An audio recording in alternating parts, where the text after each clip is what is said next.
Hello, my darlings. So we are going to make a quick, simple, easy bar.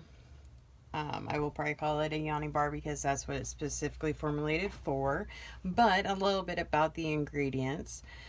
I have in my bowl all my normal ingredients: castor, coconut, lard, olive, palm, and shea. But the difference is my olive oil is infused with rosemary, and it's rosemary that we grew, so we know there were no chemicals used on it.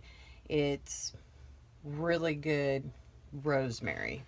And in my little container over here, I have my buttermilk, goat's milk, kaolin clay, and then powdered basil and oregano. Again, these are all grown by us, so we know that nothing icky was used on it. It is fresh. I literally picked this 2 days ago, dehydrated it the same day, and then just ground some up today. So it is super duper fresh. And then we have some apple cider vinegar that we're going to put into it also. Now, I can tell you why I've picked these ingredients. I cannot make any claims as to if they'll do anything or not. Sorry about that. Levy came in for something. So the reason I picked basil is because it's known to be antibacterial, antimicrobial, so it fights against germs and bacteria, and also anti-inflammatory. Oregano is about the same. It's an anti-inflammatory and antibacterial.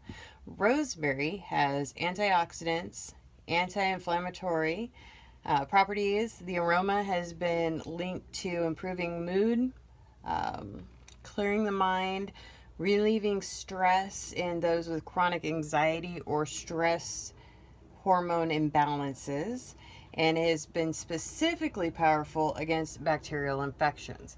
Now, again, I can't make any claims as to this soap will do that, this or another, other than it will clean you. That's it. That's all I can say. But I can tell you why I am specifically putting those ones in there. So I will bring you back when it's time to mix it up and pour it into our mold. It's, like I said, super simple. We're not coloring it, and we are not putting any fragrance in it. We are going to let it be as natural as possible. So I will see you guys probably in a couple seconds for you. Okay, so I have rehydrated or mixed all the dry ingredients with the apple cider vinegar to kind of rehydrate it and all that good stuff. And I'm going to pour it into here with my oils. And then I'm going to stick blend the living daylights out of it until it's not chunky anymore and it's all incorporated. And then I will add my lye solution. Okay, so now we're back. I have all my herbs and apple cider vinegar in my oils. It makes a very pretty green. I'm going to mix it up again just to make sure that it's all not stuck to the bottom. And then my lye solution has finally reached a good temperature. Is that not a pretty green? It looks like a spiced, I don't know, spicy something. You can see all the herbs sitting on the bell or my spatula.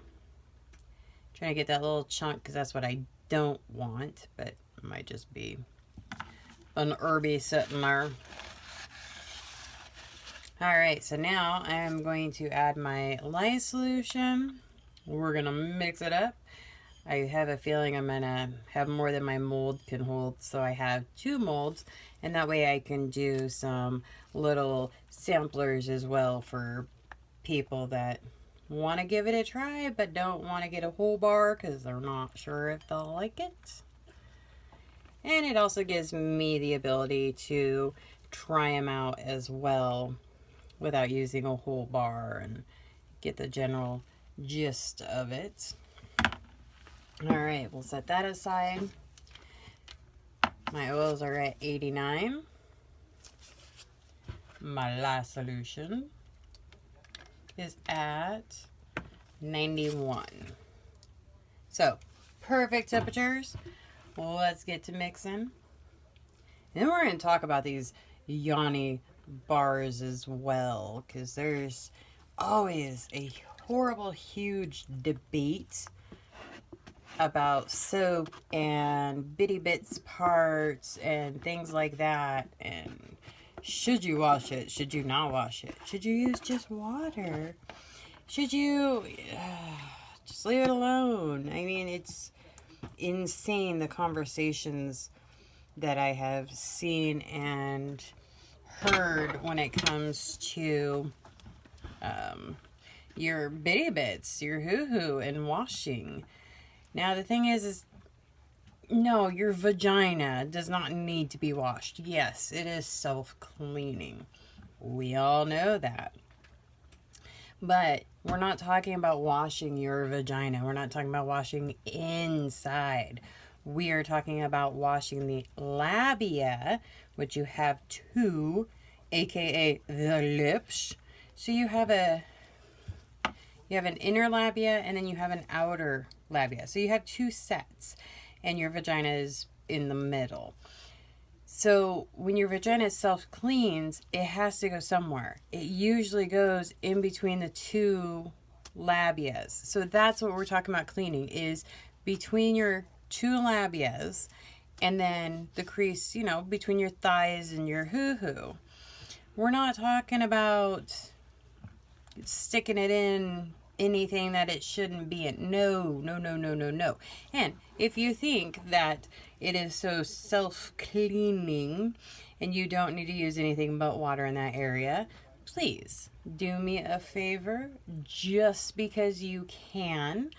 Grab a flashlight, grab a mirror, one you can set on the floor, and set your mirror on the floor, squat over it, and take your flashlight and just take a look. You will notice that there is usually like a white discharge in between your two labias. Now, that is part of just the discharge. I call it clitty glitter. But also toilet paper dust. Take your toilet paper and just, tap it a little, and you'll see, do it, like, not in the dark per se, but a fairly dark room with a flashlight. Take your toilet paper and just go like this and watch how much dust flies off. That dust gets trapped there. Whether you like it or not, whether you know it or not, that's what we're talking about cleaning up. That's it. That's all. Nothing big, nothing life-altering, but there are smells and stuff that come with that buildup. I mean, have you ever smelled yourself after you go camping for a week and you haven't showered?